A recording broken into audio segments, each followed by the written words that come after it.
Good morning, and very welcome all of you to this session, the parallel session 2.4, about geopolitics, arms race, and humanity. And we will discuss these tough issues during the following 2 hours to come. And as you know, geopolitics is experiencing unprecedented friction, dealing with serious global challenges. Headlines are telling about armed conflicts, wars, climate crisis, migration, misinformation, and humanitarian needs. The number of violent conflicts is the highest since the end of the Second World War. There were 55 conflicts during the year of 2022. And 2 billion people live in areas of wars and conflicts.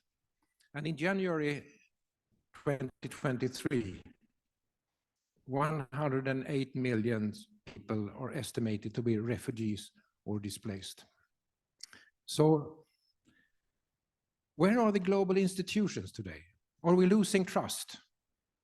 Is the world seeing a power shift?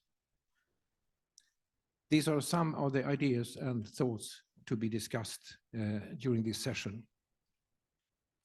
And first, I would like to turn to the keynote speaker that we have this morning. And that is Professor Dan Smith from the Stockholm International Peace Research Institute. And we had the pleasure also of having Dr. Smith on the plenary this morning. And Dr. Smith has researched and written on security, conflict, and peace for 4 decades, an extremely experienced researcher in this field. Served also years in the UN Peacebuilding Fund Advisory Group, also as its chair. So, with no further ado, I would like to give the floor to you, Dan, and I'm very privileged and happy and honored to have you here to giving the keynote. So please, Dan.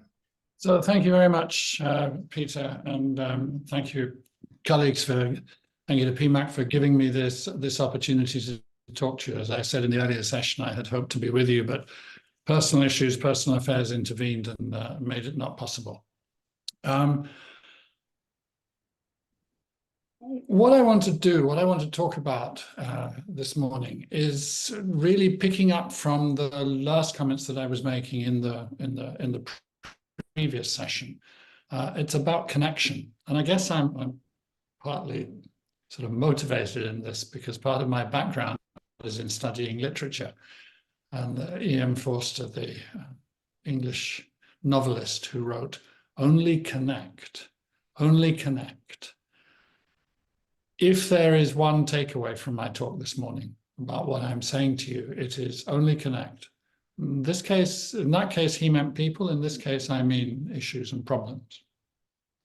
The reason why I want to emphasize it so much is because I think I hope that I'm speaking to experts.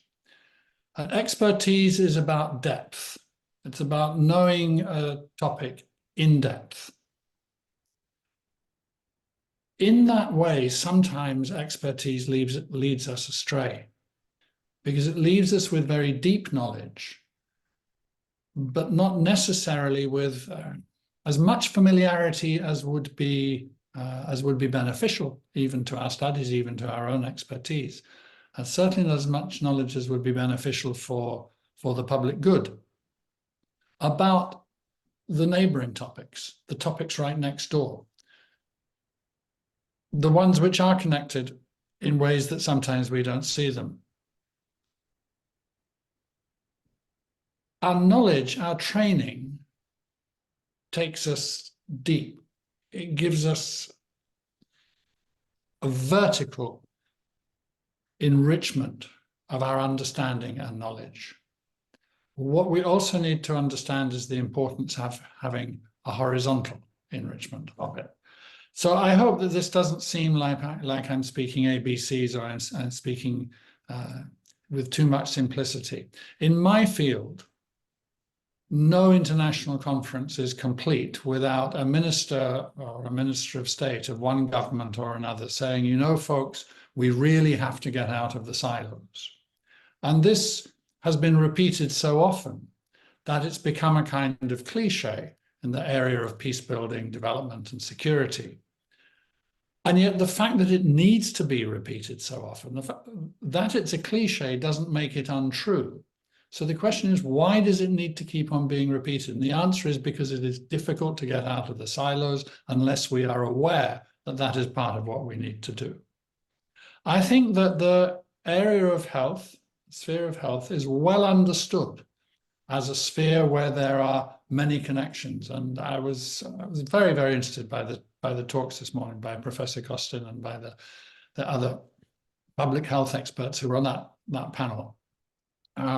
Understanding the influence of the level of economic and social development on health, understanding the importance of poverty, understanding the importance of social inequalities of different kinds, of horizontal and vertical inequalities as determinants of health, understanding the importance of social class, of gender, of ethnicity, of geography, of the urban environment, of the natural environment, understanding the importance of pollution, of climate change, and of course, where my studies really started, understanding the importance of peace, of security, and their opposites, war and violent conflict, as determinants of health and well-being. We understand, I think, that health is an area of many connections, even if we don't understand all of those connections.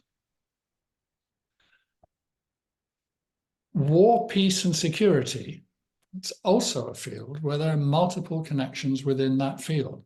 Again, one is talking very seriously about the social determinants and about the political determinants of peace and conflict prospects within a society. Well-established research shows that inequality is a major background factor in risk of violent conflict.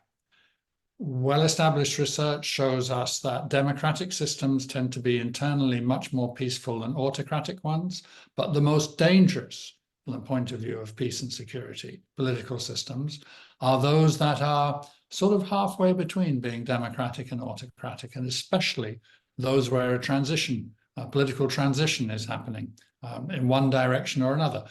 Fairly obviously, because those transitions are always contested. And if the contestation cannot be played out purely in a political arena of speech and campaigns and votes, then it gets played out through violence, through violent conflict. We understand the importance of political rivalries and therefore of behavior of institutions, but also the behavior of the people who lead those institutions, whether those institutions are agencies of one kind or another, or indeed governments. So political rivalry, behavior, psychology, therefore also cultural difference as one of the issues to be thought about when thinking about peace and security questions.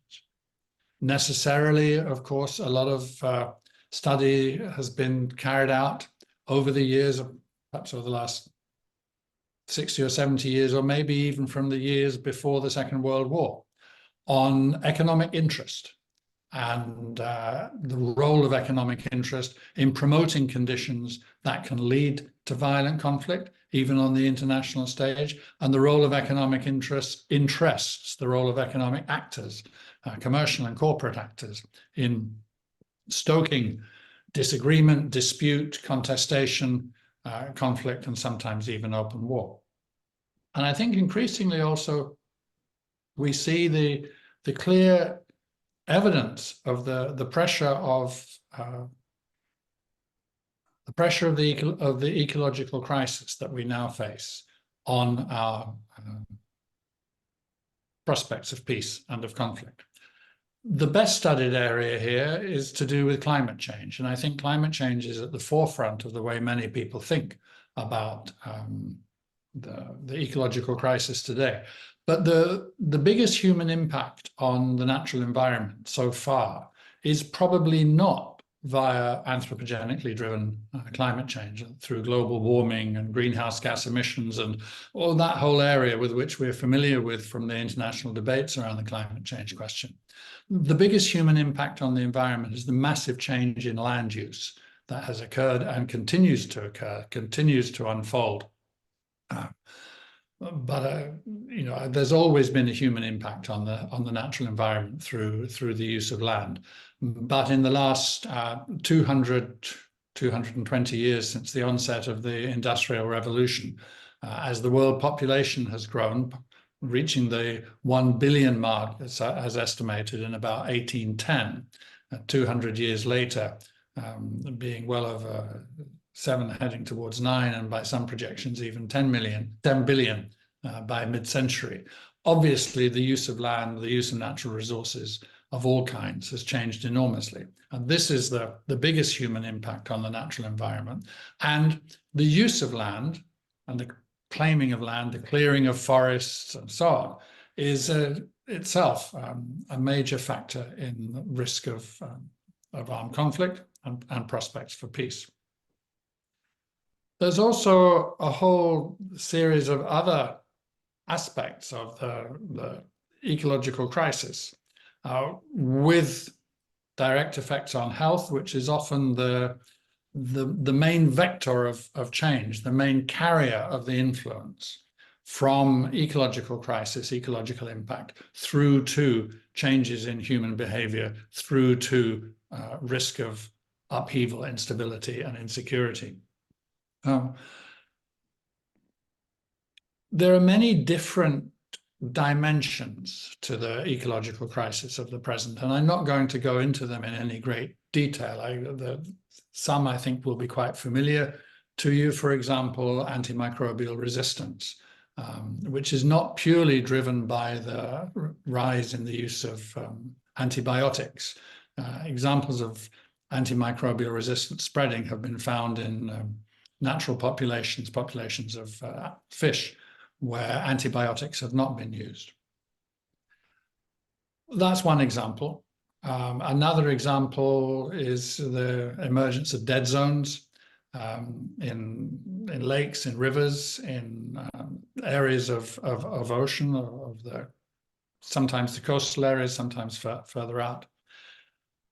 I think the example of it that I find most concerning, or maybe it's just I can get my head around it more, therefore I worry about it more, is the physiological effects of pollution. So we know that air pollution obviously has an effect on every organ in the body. And starting from the point of view that the brain is just an organ, then there have been studies, and again, quite robust research, that relates intense air pollution as a causal factor in a number of different responses, including early onset dementia and so on, depression, anxiety, but also in some circumstances, an increased propensity towards unpremeditated violent crime. So the impact of air pollution upon behavior actually directly links to questions of human insecurity, could directly link, for example, to how political protest is expressed, and how it is treated. And we're often not thinking about these parallel issues. We're looking at, for example, political protest, and we're looking at the policing response as if these are decisions which are being taken by well-balanced minds, well-balanced brains, but in fact, they may be being taken by people, the decisions may be being taken by people, the actions may be being undertaken by people whose behavior is influenced by, for example, air pollution, or perhaps by pollutants that come through polluted soil and through food, or perhaps by light pollution or noise pollution. All of these areas are well studied to show an effect on behavior, but a full appreciation of how that plays through public health and into security issues has not yet been developed. So today, when we're talking about peace and security, risks of war and conflict, and the possibility of a more peaceful society, One part of the terminology which we're using quite a lot is the word polycrisis. And the reason for that is trying to capture in a single thought the complexity, the multiplicity, the multiple dimensions of the challenges that we're facing. Just to take some headlines, one war, the war between Russia and Ukraine, is both caused by complex historical, social, political factors, and has enormous ramifications, not just for those two countries, not just for the regions where those countries are, not just for the Black Sea, which is the sea area beside the war zone, so to speak, but much further afield, in much of sub-Saharan Africa, for example, and elsewhere. A second war, the war in Gaza, is having an enormous impact upon our trade, upon the goods which are carried, upon the cost of living in many different countries, upon employment opportunities, and therefore upon people's health and well-being. As well as open warfare in Ukraine and Gaza, but also in Sudan, where some 6 million people have been displaced, in Democratic Republic of Congo, where some 7 million people have been replaced, in over 50 other countries as well. We have the possibility of future wars. The tension over Taiwan needs to be taken very, very seriously. And again, one of the things I think that's interesting to think about and talk about for me as somebody who studies peace and insecurity is to be thinking about this in a context of people who are, or in association with people who are interested in public health, because the psychological pressures of all of these worrying cases in world politics must be getting quite great. I mean, I think we all know a lot of people, probably ourselves included, who are troubled by this. I've often said that I could only spend a lifetime dealing with these issues, researching them, trying to understand them, trying to have some kind of influence upon them. I could only do that because I'm a born optimist. I'm a deeply cheerful person by nature. I'm not sure where it comes from. It comes from the DNA, it comes from my mother, I'm not sure. But there is something which is horribly depressing about today, about the world of peace and security. We're also thinking not just about those kinds of issues, but about the aftermath of COVID. I mean, history tells us that major epidemics, generally in their aftermath, there's an economic shock and there's very often open conflict and warfare.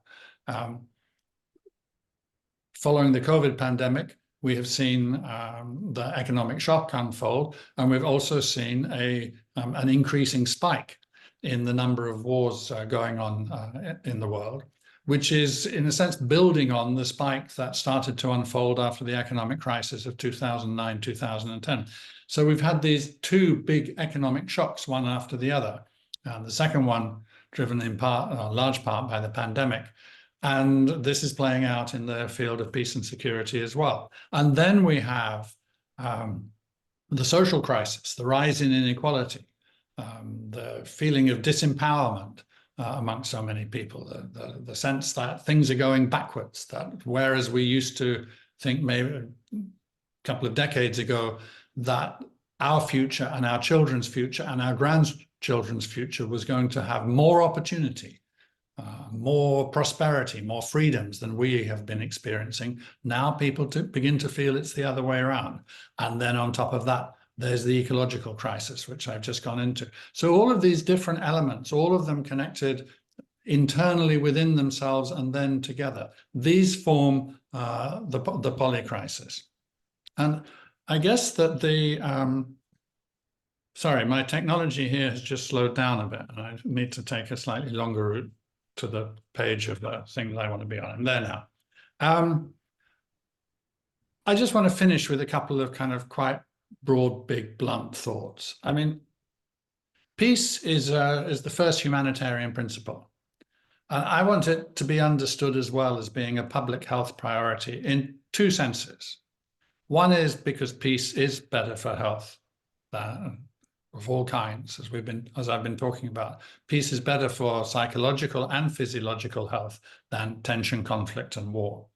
But also in a metaphorical sense. is that just as public health improves the well-being of individuals, so if one has a social system which has a higher level of public health, every individual is better off. Similarly, if one had a global political system which is more peaceful, in which relations are handled more peaceably, then everybody, every state, every component of that global community will actually be better off. And of course, the states are better off, then their citizens are better off as well. Peace, as I said, it's the first humanitarian principle. It's the basis of everything. Health is probably the first human principle of well-being. It's also the basis of everything. I think that the linkages and the connections between peace and health are astonishingly rich, offer a lot of insights into how our politics are played out, into the risks that are being taken today by political leaders. And I think that there is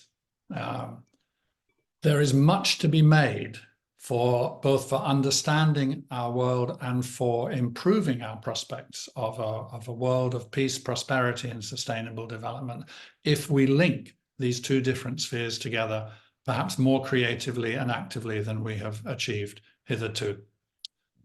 Thank you very much for your attention and for this opportunity to talk to you, and I'll leave it there, Peter. I'm interested to hear what the other panelists have to say as well. Thank you very much.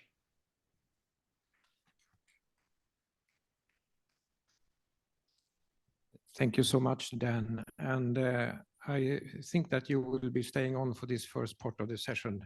I hope that, yeah, great. I'll just come back to you with all the drivers now for conflicts and so on. And we have been seeing and discussing that it seems that the world is going more on an authoritarian kind of direction. Do you think that this mechanism would be one of the factors that there are so many conflicts in the world today? I think you've got a kind of self-feeding system. Question for you, Dan. Yeah, I think you've got a kind of self-feeding system. I think on the one hand you have the build-up in tensions and the increase in the number of wars that encourages a me first or us first approach in different countries. You see a rise of sort of quite conservative, populist, nationalist approach to politics in many different countries. Right? This is not purely in the USA, but take that example. But it's not only among the Republicans, it's not only on the part of Donald Trump. You see it also in the policies of the current administration, where many people prefer Joe Biden to Donald Trump, many external observers. But in some ways, there is a similarity. For example, if you look at the US administration's economic recovery plan, it's heavily weighted towards US interest, rather than thinking about the US functioning in a global system. So I think that that's one thing. We're reacting to a dangerous world with a me-first approach. The problem is that a me-first approach makes the world more dangerous, because the me-first only makes sense if it's me against the others. And we need this shift in mindset away from against and towards with. Yeah, thank you for that. And we're moving on to the next speaker. I would just also like to say that we have this 2 hours divided into 2 parts. So the first part will be more aimed to discussing about conflicts and arms race and so on, and impact on health. And the second part will be coming more from the perspective of peace through health with speakers from the Mediterranean area. We'll come back to that and present all the speakers here in series, but we have 4 people online and we are 3 here on the stage. So let's move over then to the online speaker and Dr. Pitte Sringangnam, who is the director of ASEAN Foundation. And Dr. Pitte has a PhD degree in economics and commerce from the University of Melbourne. and has published several papers and journals and books on economic development in Southeast Asia, on trade and so on, and also having a strong geopolitical perspective, not only of the Southeast Asia and Asian countries, but also on the world. And we are very happy, Doctor, to have you online today, and you will be speaking about continuing these topics about geopolitics, and with the focus then more on the Asian region. So please, over to you. Thank you very much, Mr. Chair. Good morning and Sawadee Krab. Let me start my talk with sharing the PowerPoint presentation, so all of you will be easily catch up with my talk, because, you know, with the long distance and online, sometimes you need something as a note on the screen in order to catch up with everything. So ladies and gentlemen, distinguished guests, thank you very much for giving me an opportunity to delve into the intricate webs of geopolitics, arms race, and humanities. In the next few minutes, I would like to explore the current landscape shaped by the interplay of economics, geography, and politics.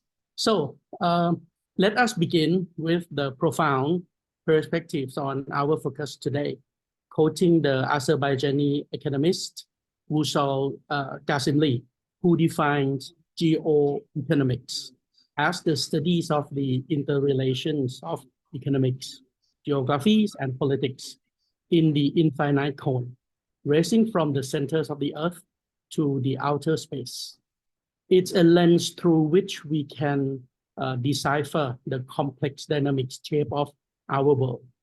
Actually, the root cause of this kind of, you know, geopolitics, geoeconomic conflicts, the contemporary conflicts, can be traced into two major sources. And as you can see from these slides, we are talking about conflict number one, the tectonic shift of power, the clash between the old and declining powers, exemplified by the US and its Western liberal democracies partners, against the emerging new powers, such as China, Islamic countries, and other nations with vast markets and abundant resources.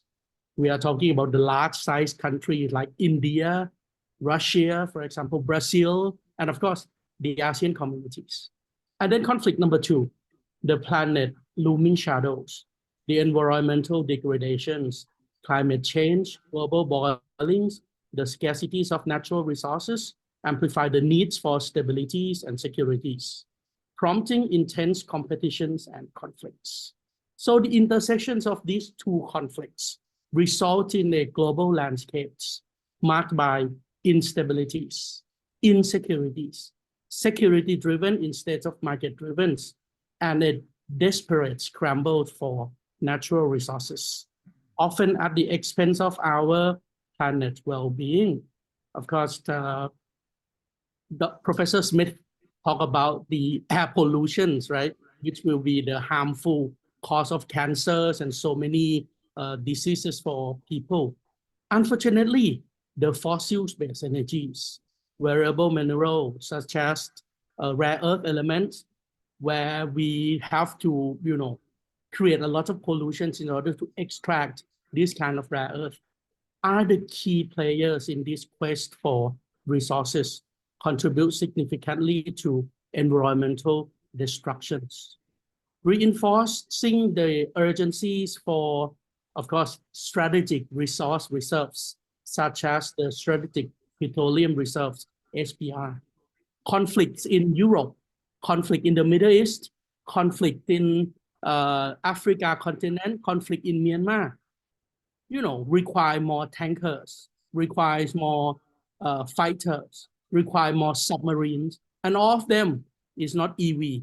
All of them run on fossil-based fuels. And of course, for consumer use, if you would like to turn your internal combustion engines into the EV, it will need more rare earth as well. Hence, when we merge these observations, and anticipates new conflicts emerging in the new conflicts, the new landscapes of geopolitics and geoeconomic conflicts will be emerged in historically remote and neglected areas. For example, in the high sea, in the deep sea bed, in the area, on the Arctic, and of course, even in the outer space.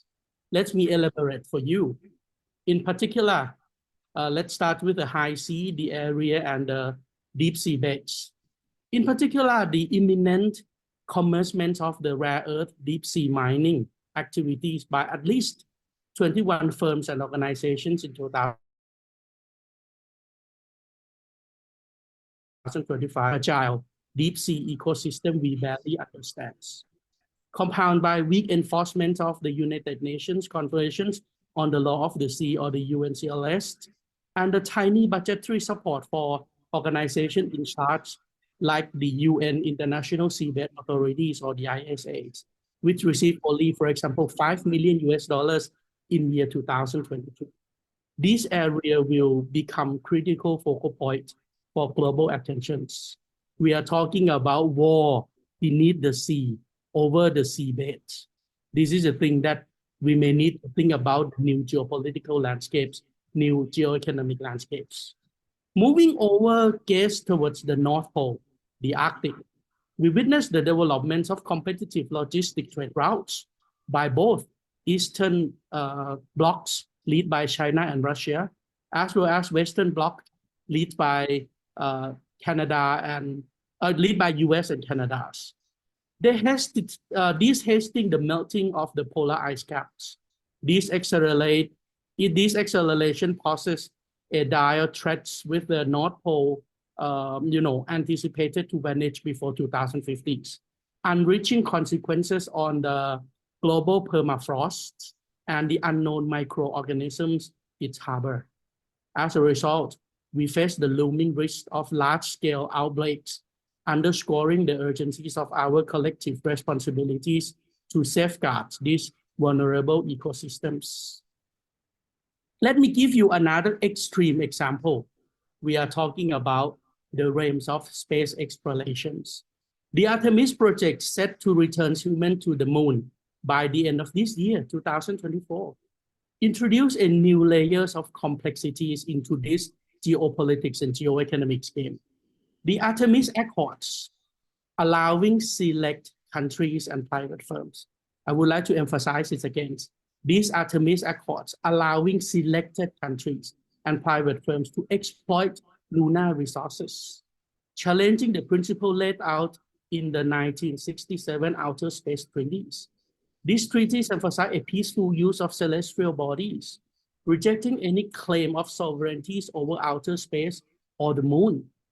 Hence, the need to study more on this kind of new landscapes, high sea, deep sea beds, North Pole, the moon, outer space, need to be preserved. This kind of area need to be preserved as a common heritage of mankind. But of course, now it's become increasingly apparent. Beyond these emerging conflicts, we must confront the insincerities of the afferent nations that have yet to fully contribute to the United Nations Framework Conventions on the Climate Change, or the UNFCCC funds. The rich countries still didn't fulfill the requirement in order to contribute their monies to the fund that will help the least and developing countries in order to contribute back to the societies. Hence, moreover, these new attempts to wield the environmental measures as a new kinds of trade barriers are surfacing. We are talking about European New Deals, the European Green Deals. We are talking about the upcoming Biden Climate Act. This kind of thing that change the environmental issues into the trade barriers measures, adding another layers into the intricacies of the global geopolitics and geoeconomics. So in conclusions, the intensities and complexities of the geopolitical and geoeconomical conflicts unfolding demands our attentions and collective actions. As custodians to this planet and stewards to our shared destinies, we must navigate these challenges with wisdoms, collaborations, and a commitment to ensuring that the common heritage of mankind, our environments, remains a beacon guiding our shared futures. Thank you very much. ขอบคุณครับ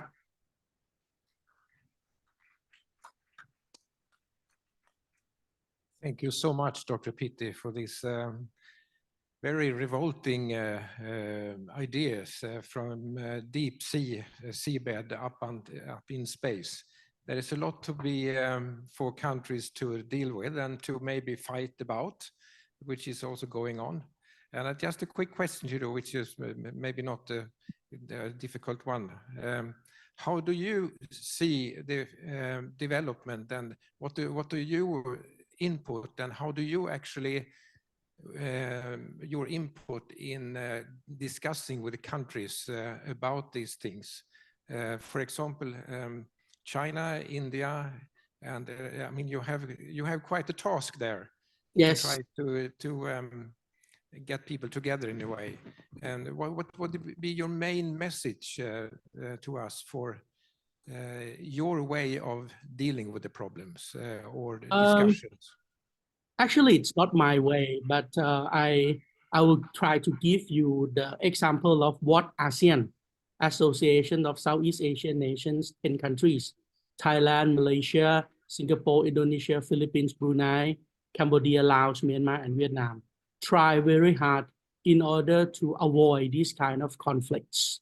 For example, in the year 2019, when Thailand hosts ASEAN Summit, in that year, we realized that the conflict that happens in the new landscape, so-called the Indo-Pacific, right?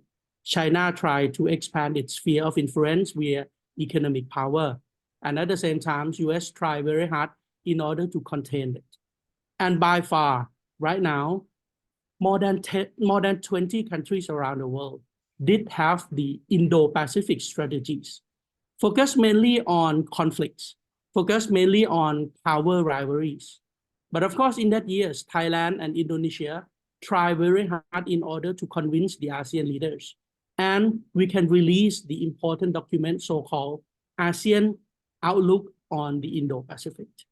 This ASEAN Outlook on the Indo-Pacific tried to change the ecosystems, tried to change the focus on power conflict to focus mainly on sustainable developments. We are talking about ASEAN who own the area, right? Because when you think about Indo-Pacific, actually the countries that located in the middle of the Indo-Pacific are 10 ASEAN countries. So we are the owner of the house. And we don't want the guests like China and the US to rule over this area.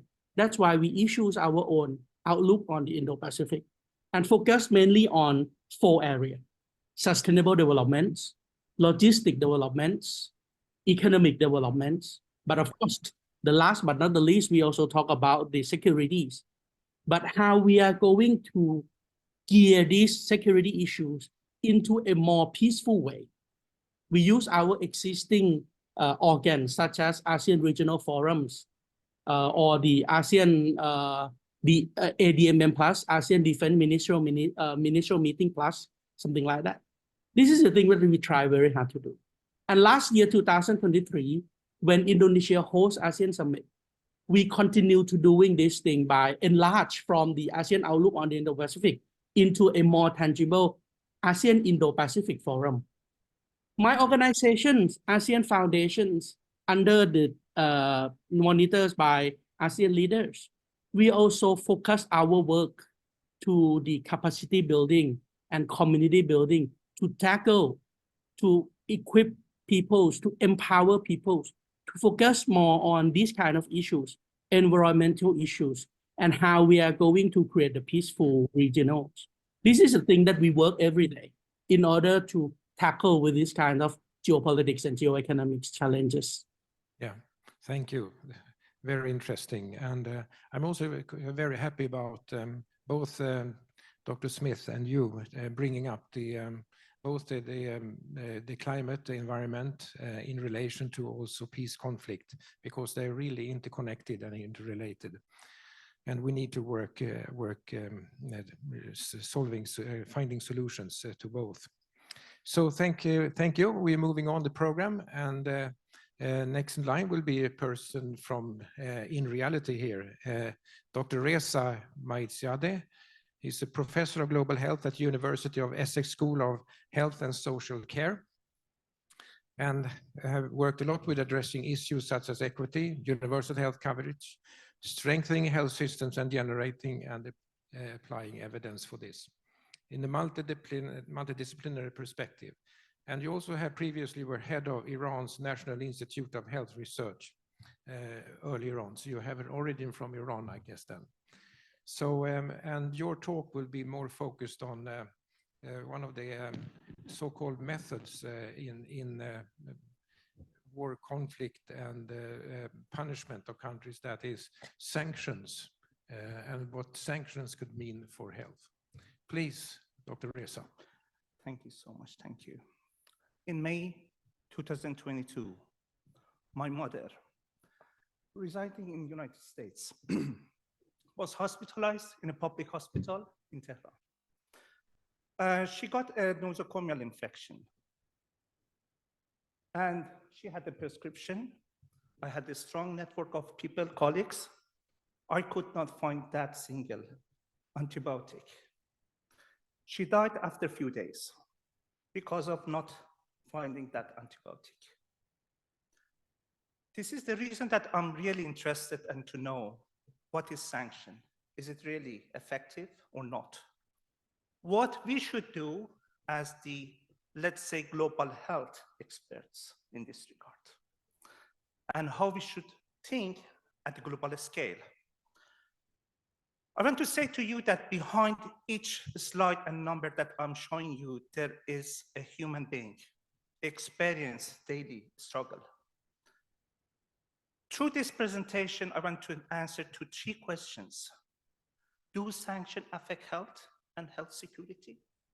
Second, are sanctions as claimed intelligent and harmless if they don't target medicines and food? Third, what do we do about sanctions on global scale? So with this introduction, let's have a common understanding. What is sanction? Sanction by definition is restrictions that limit the freedom of a state, a group, or its leaders with the aim of compelling policy revisions or inducting political change. We have different types of sanction: targeted, comprehensive, unilateral versus multilateral. And you can see that, okay, comprehensive multilateral is more strong, more intense. We have arms embargo, restrictions on admissions, and economic sanctions. My talk is about economic sanctions: targeted, comprehensive, and multilateral. So economic sanctions are punitive economic actions, usually the refusal to sell goods between one state or multi-state body and another. Typically, we call it, let's say in the United States regime, we call it OFAC. Food and medicines are excluded from sanctions, but are usually affected. I want to tell you that the rationale behind sanction is to resolve a conflict without mass suffering and other negative consequences associated with war. However, the reality is different. If sanctions are working, they must also hurt. The first question that I showed you about the effect of sanction on health and health security, let's show one example from Venezuela. This is the economic sanction on Venezuela, and you can see the effect of sanction on economic growth, negative. And look at the infant mortality rate at the same period of time. You can see how it rises. Okay. The studies of sanction is very complicated because it depends on the, let's say, similar to other conflicts, it depends on the time, intensity, and duration. And also external factors which can confound result. Therefore, we should rely on not only one country or one case, one paper, we should have a systematic approach. And you can see here the recent publication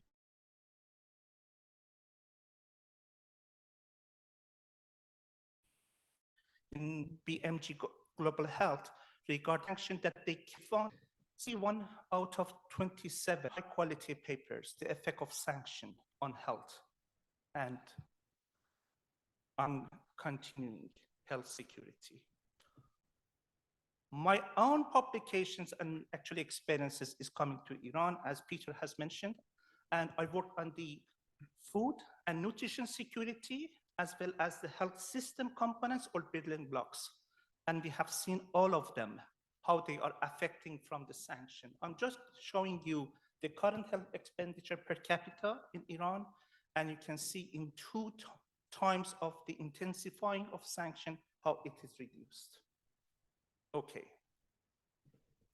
This is the reality. Sanctions have moral dimensions affecting the behavior of a country leaders. The problem is that while they aim to correct the leaders' wrong behavior, the people opposing that behavior in their own country are punishing. This is the problem. So the second question was, can a sanction regime be intelligent and considerate of people's health? When looking at the pathway of the effect of sanction on health, the direct effect, which is exemption of a medicine, is very small part of this pathway. There is a huge indirect pathway which can affect sanction.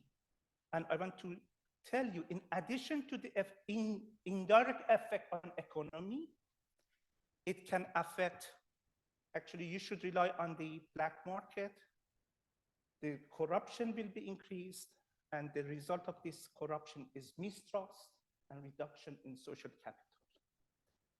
Therefore, I should say that food and medicines exemption is not working because it's just one small part of the pathway. It is just this part, not more than that. The third question was that, is there any proactive measures on a global scale to address the health disparities and promote equitable solutions during sanctions? We have worked on the health system resilience to see how we can make health system resilient.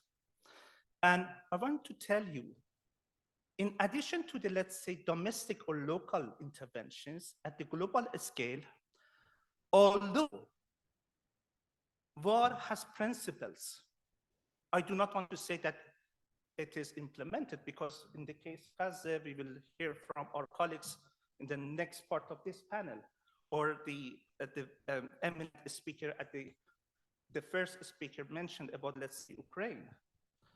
To what extent these principles are implemented is under doubt, but we have proportionality and distinctions and the principles of as the principles of sanction, of war.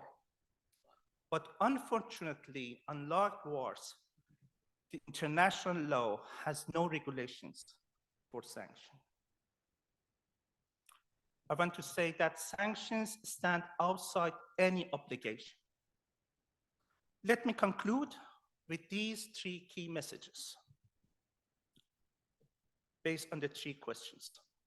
Economic sanctions, to be effective, inevitably impose negative consequences on people's health and health security. At the global scale, proactive measures to mitigate the severe impact of sanctions on people's health and health security are lacking. A sanction program that is intelligent and avoids harming people does not exist. They are hurting if they are working. Thank you so much.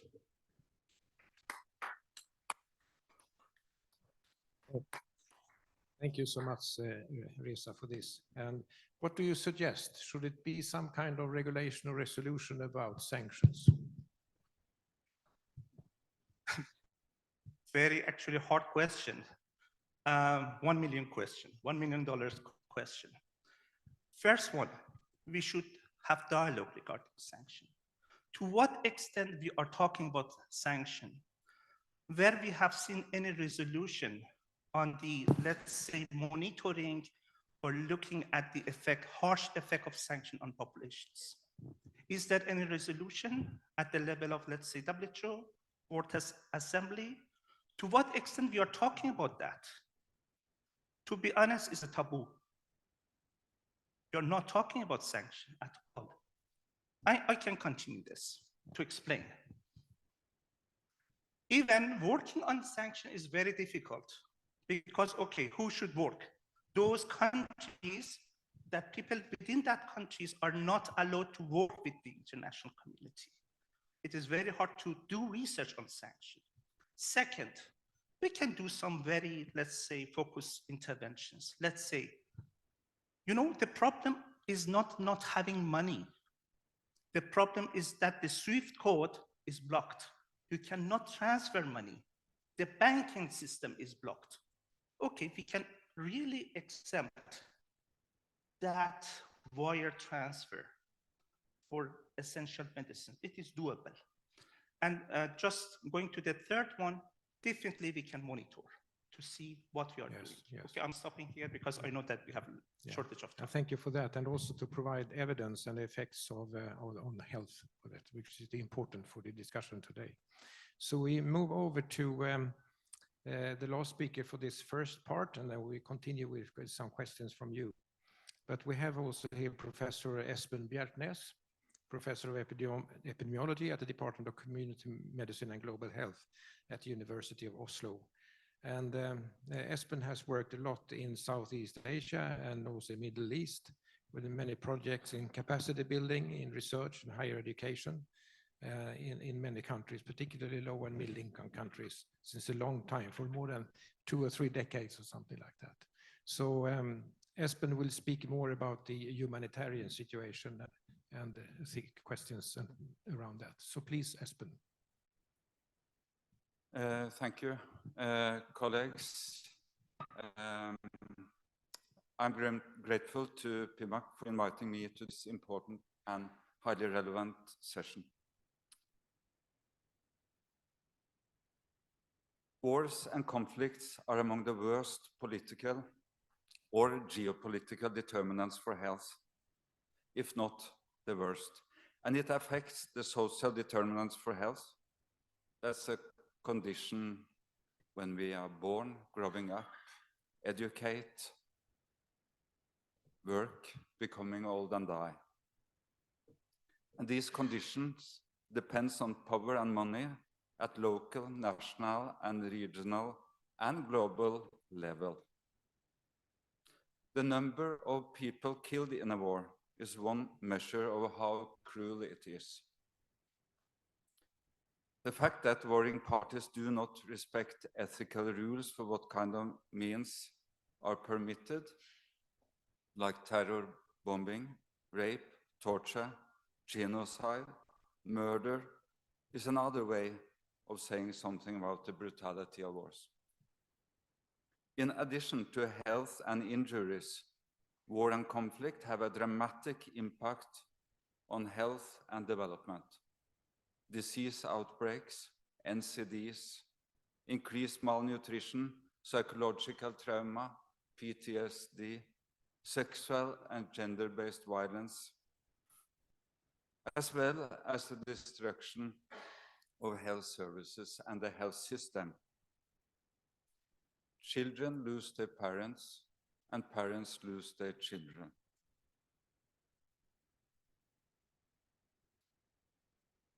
It is 3 years since the brutal military coup in Myanmar, with many civilians killed and injured. I will put a focus on the negative effect on the health system. 557 doctors were dismissed from their positions. 750 doctors and medical professionals were arrested. 97 health workers killed, 171 health facilities damaged. More than 1,000 conflict incidents have impacted healthcare in Myanmar. Similar in Gaza, this is figures on day 101, 16th of January. Of a total population for a little bit more than 2.2 million living in the very small and the world's most dense populated area, Israel has killed 25,000 people. Of them, 70% children and women. And more than 60,000 are injured. The health system has collapsed. Only 15 out of 36 hospitals in Gaza are partly functioning. 121 ambulances damaged, 337 health workers killed, and 152 UN staff are also killed. I will say a little bit about economic consequences as much is about power and money. A total of 407 million people needed humanitarian assistance in 2022. And the costs were $46.9 billion US. And out of the humanitarian burden, 75 to 90% is due to conflict and war and political instability. And we can see that the funding has increased the last years. At the same time, we have a race for more weapons. The military expenditure was incredible, $2,240 billion US in 2022. That's 50 times more than given in humanitarian aid. And the main part of costs for humanitarian aid and military expenditure should be wasted if we create more peaceful societies. In the model from the Lancet Commission, this is the simplified model.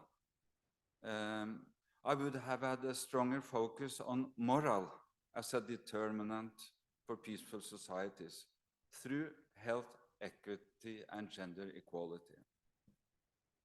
The Commission report is very important as it discusses the main geopolitical determinants for health. The Commission was chaired by Peter Friberg. I think there are some copies of the report in this room, so we can pick one.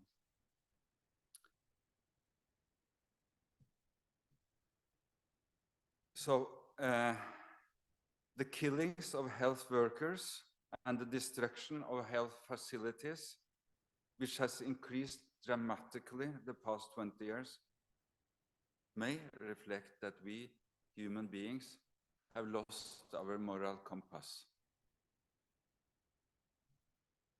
This failure or lack of willingness to protect health in war uncovers a complete lack of humanity. The meaning of humanity in a conflict setting is to prevent and alleviate suffering wherever it may be found, to protect life and health, and to ensure respect for the human being. We, as human beings, must take back our humanity, at least for the sake of the next generations. It would be interesting, this is my final, if we could form a health alliance with a goal to stop killings of health personnel, and the destruction of health infrastructure in war and conflict. A health alliance that take care of health professionals. Perhaps it could be a goal for this session to discuss. Thank you.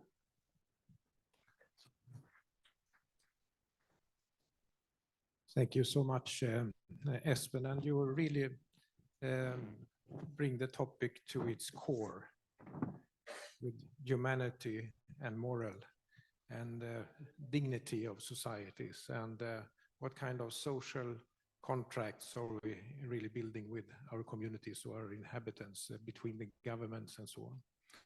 And maybe that could be also a question, how can you actually infuse then more humanity and moral in the system, so to speak, to prevent ultimately questions about conflicts and discussions about that, and also actually conflicts and war. That could be maybe something that you can come back to in the discussion, but I open the floor also to ask questions from you to the panelists here, and also online to Dan Smith and Dr. Peters as well. Yes. So, Riza, you mentioned dialogue regarding sanctions and so on and so forth. How do we ensure that this dialogue is not dominated by the Western nations or any superpower, as a matter of fact, who have the best interest in the sanction itself?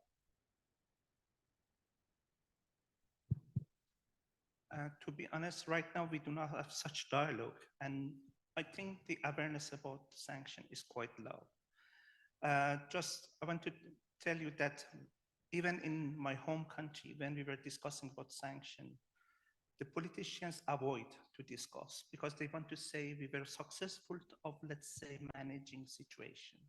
Therefore, I think we need more evidence, more research to show what is the impact of sanction, and then increasing awareness. We are not at that stage.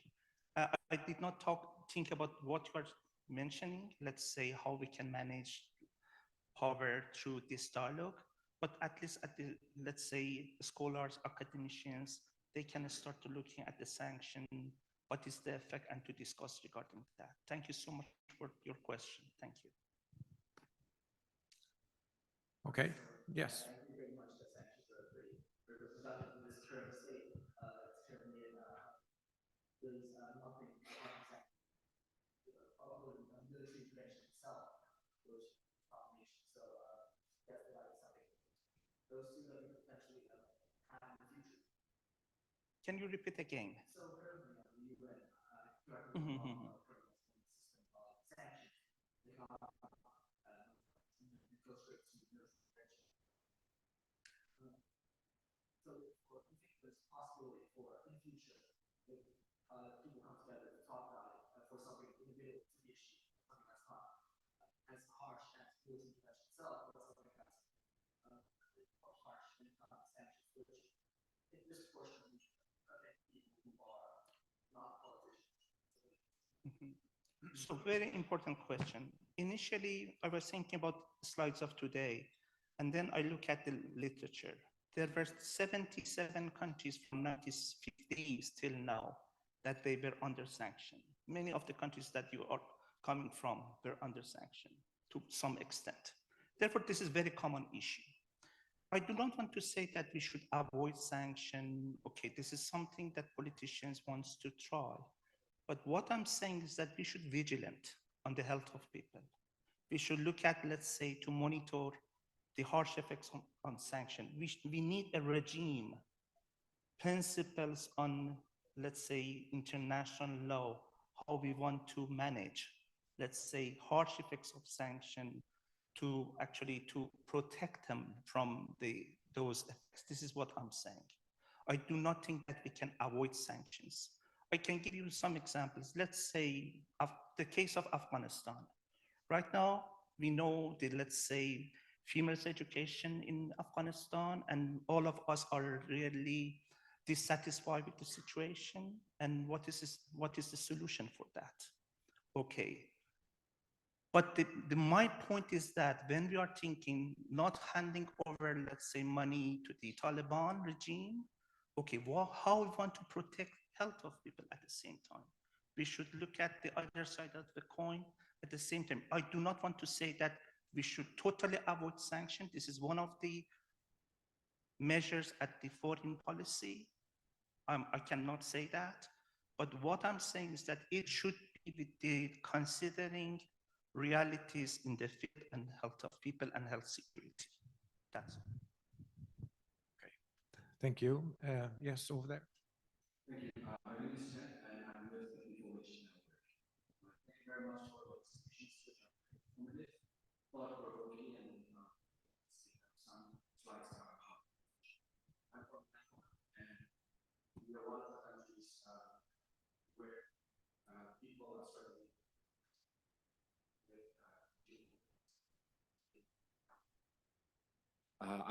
I'd like to ask one question and a follow-on question. My first question is, given the current trajectory of the world, should we be hopeful or should we continue to be depressed? My follow-on question is, if we should be hopeful, can you give me a few concrete examples to stay hopeful? Thank you. That's a tough one. Maybe we should also invite Dan Smith to start answering that question. Speaking about, you were a born optimist, and but now it's a bit difficult. What do you see, Dan, that could be some positive things in the world today, or should we be continuing depressed? Dan. It is a difficult question because being realistic involves identifying the problems, but it also involves identifying possible solutions. So if you're looking for the sort of the tone and the mood, then I often think, go back into the past. In the mid-1980s, there were about some 70,000, few more, nuclear warheads worldwide. From the end of the 1980s through the 1990s and up until now, that number has been steadily declining. I mean, the bad news is that we now see the first signs of an upturn in the numbers for 3 decades. But whereas there were 70,000 plus nuclear warheads some, 4 decades ago, there are now around 12 and a bit thousand. There were 50 wars in 1990 each year. By 2010, there were 30. The number had come down, and they were not only fewer wars, but they were on average less lethal wars, and they lasted for a shorter period of time than they had in the past. Since we have done it before, we can do it again. Every single one of the problems that we've been talking about, for example, in the natural environment and its impact on human health, we know what the solutions are. We actually have more knowledge now than we have had at any point about what the problems are and about what the solutions are. And one of the good things from that period of 1990 to 2010, when the world zone of peace expanded, one of the good things that has lasted on is that a lot of the UN agencies and other international bodies are in much better shape now than they were in 1990.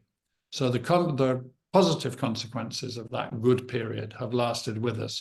So we're in better shape for carrying out the solutions that we have already identified than we were some 30 plus years ago. So there is never a good argument for giving up hope. Thank you for that, Dan. That's very promising. And I know that you need to move on from you. So if you need to do that, please, that's no problem. And we thank you so much for your participation. Thank you very much. It's been a pleasure, and I've really learned a lot listening to my fellow panelists. But you're right, Peter, I do have to move. So thank you. Thank you very much. Thank you. Goodbye. I'm turning to you, Espen, about the positive things. Should we be depressed or should we be hopeful?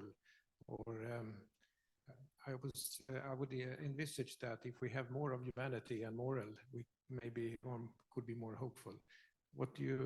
How do you look upon that, and how do you want to go about with being more of humanity?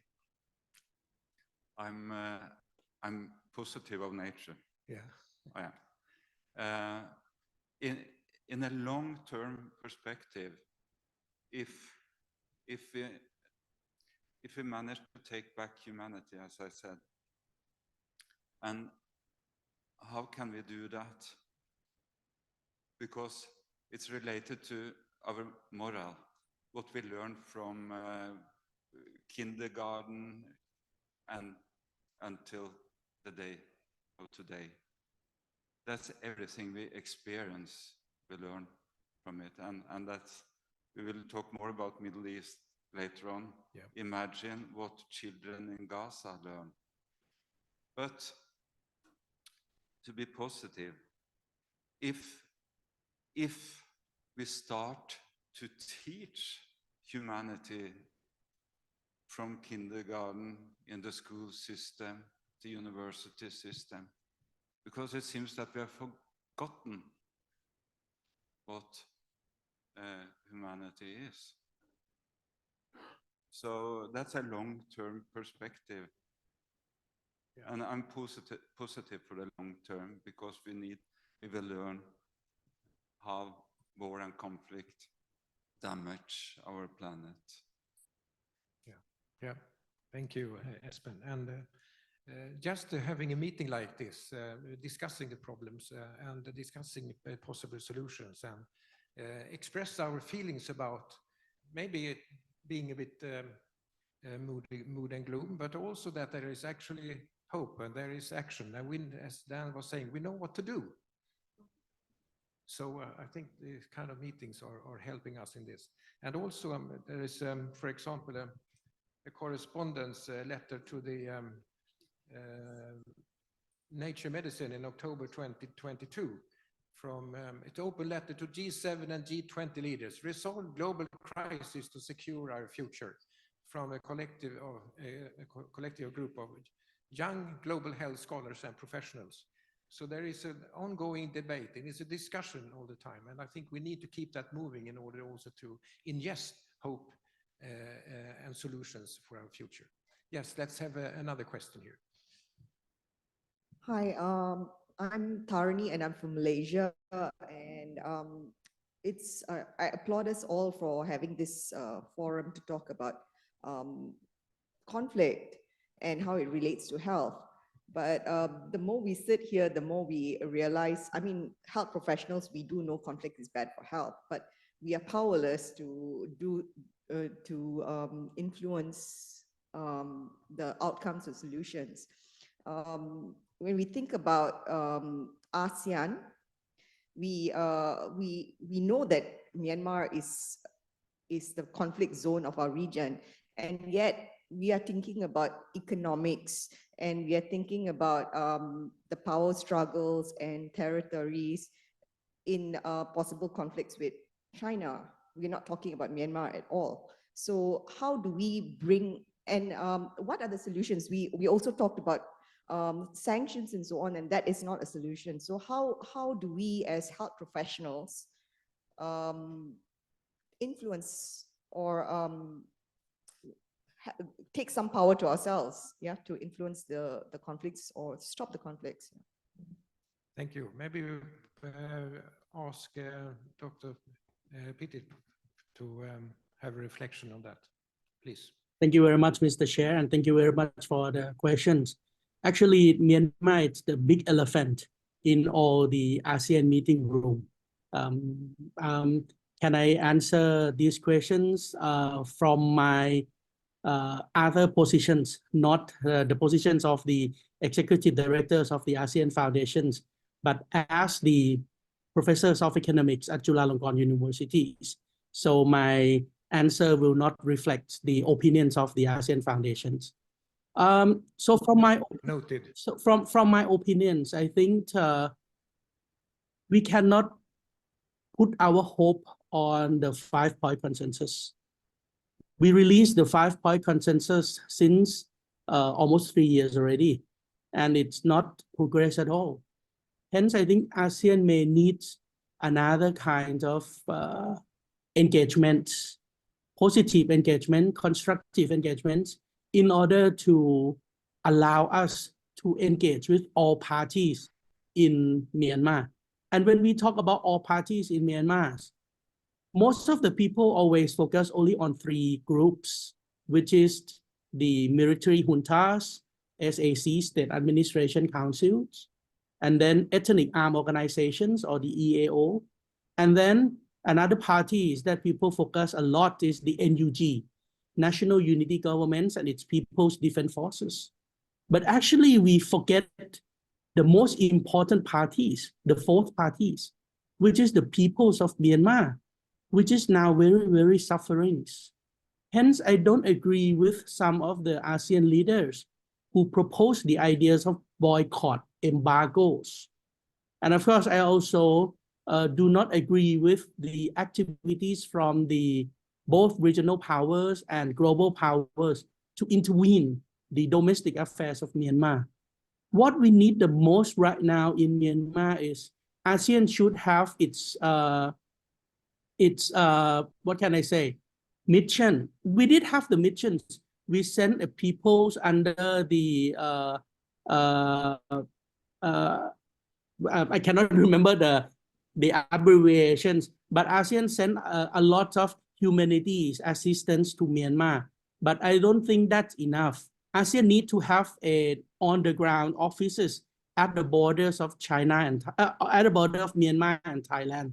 Because right now the borders between Myanmar and China, Myanmar, India, and Myanmar, Bangladesh, it's already closed. It's already shut down. Hence, the only borders that still allow people in Myanmar who suffer from the war to exiles is the borders between Myanmar and Thailand. Hence, we need the humanitarian corridors.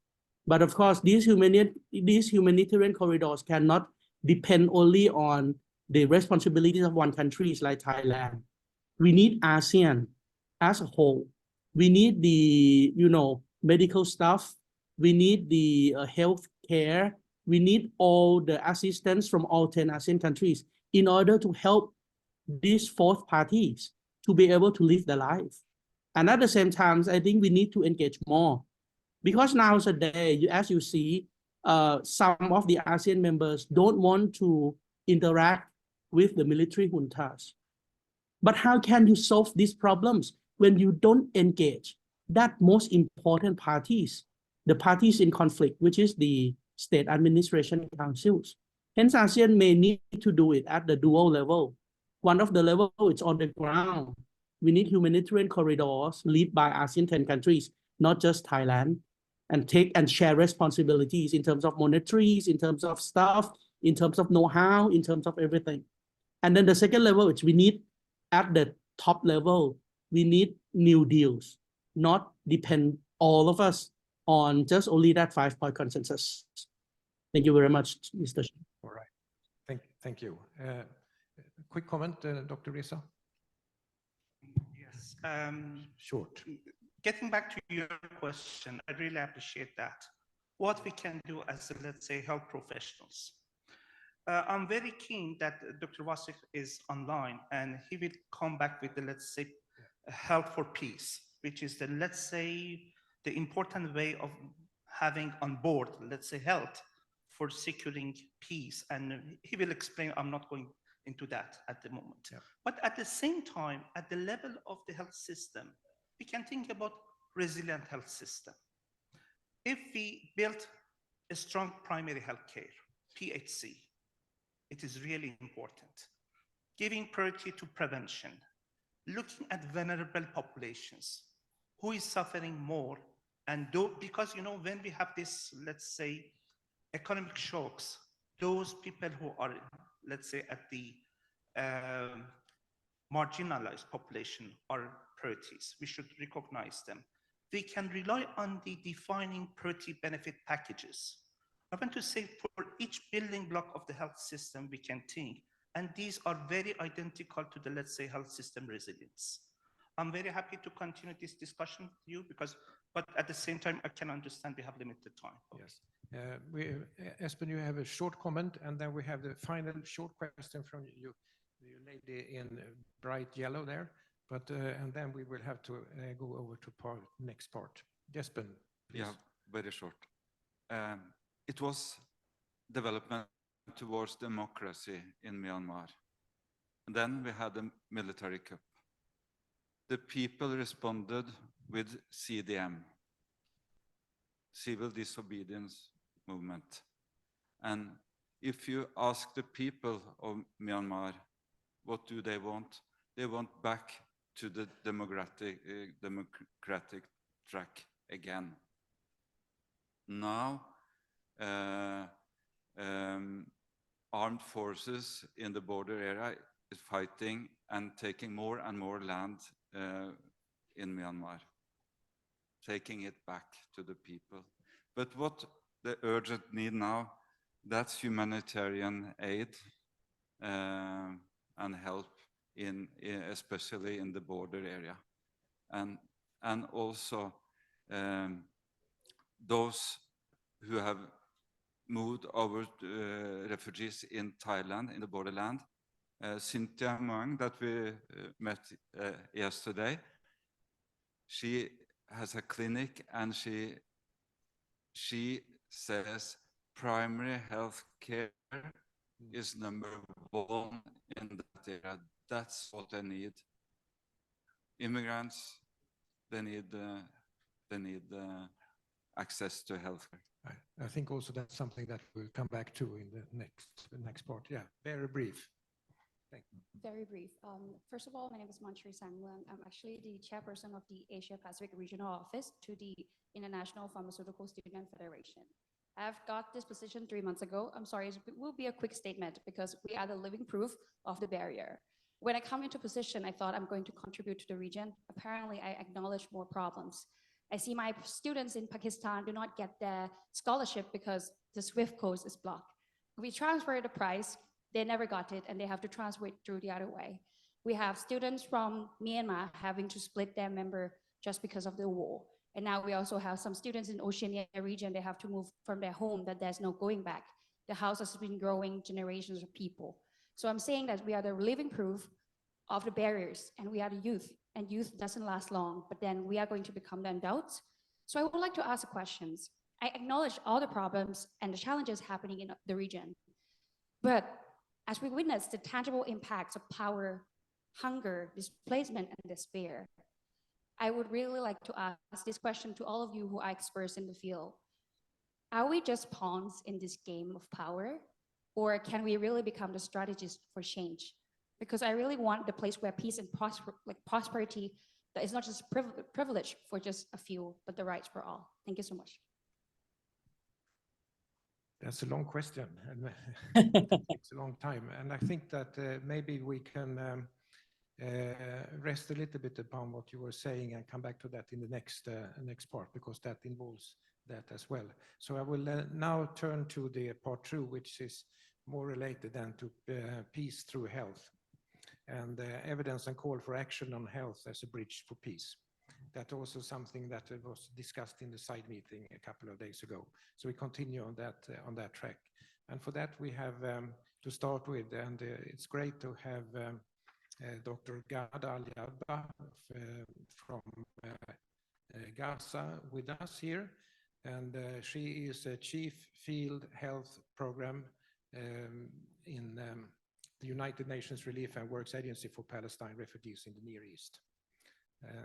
You have been working there for many years, since I think 2015, if I'm correct, and leading health program in Gaza, which provides basic and life-saving health services to all the millions of Palestine refugees there.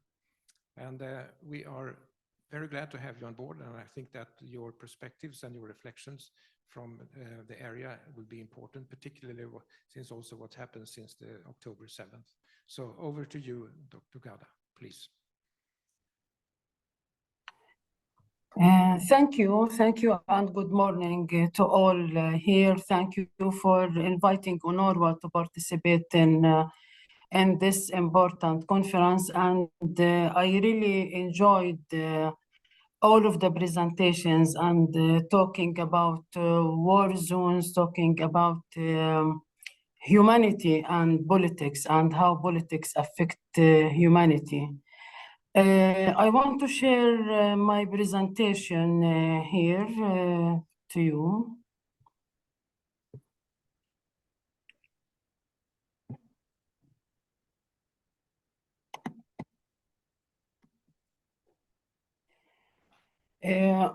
I will talk about the impact of what is going in Gaza, the war in Gaza on healthcare systems and the society and the prospects of peace.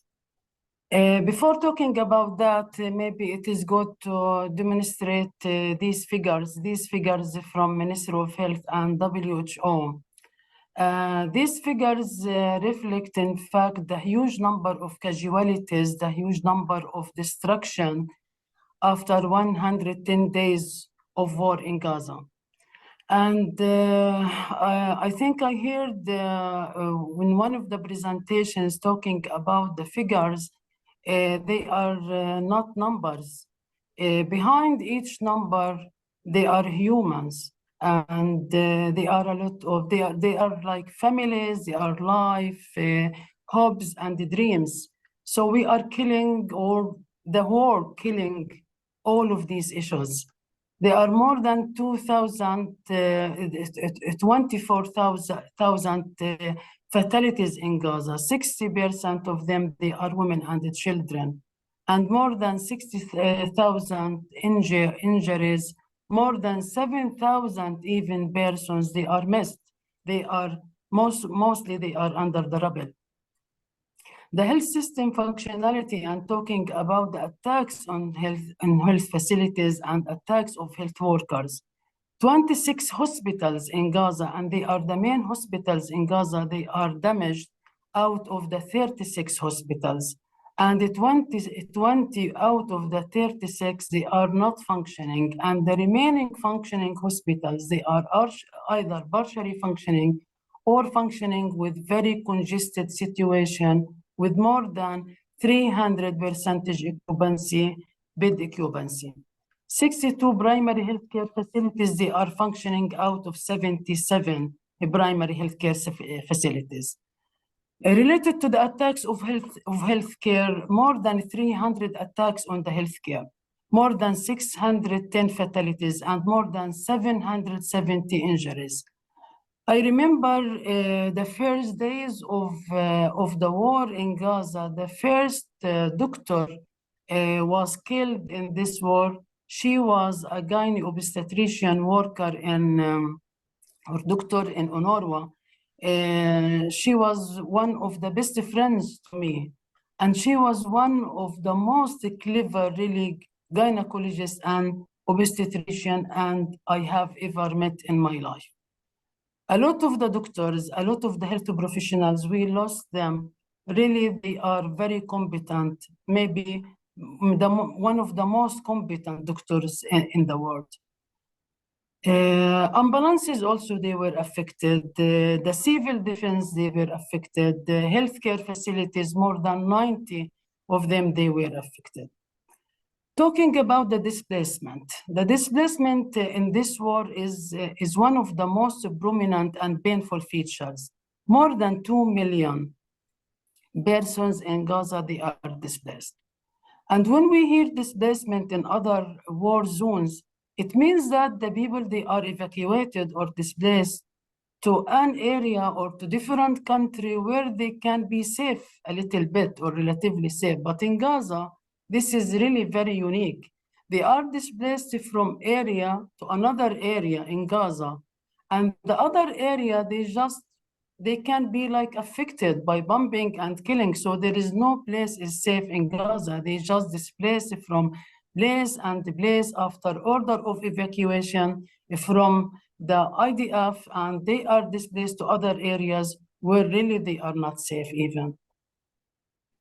The limited access to emergency trauma and secondary healthcare, it is like the deficit can reach to 78%. Limited access to primary and essential healthcare services can reach to 77% of the primary healthcare facilities, they are not functioning.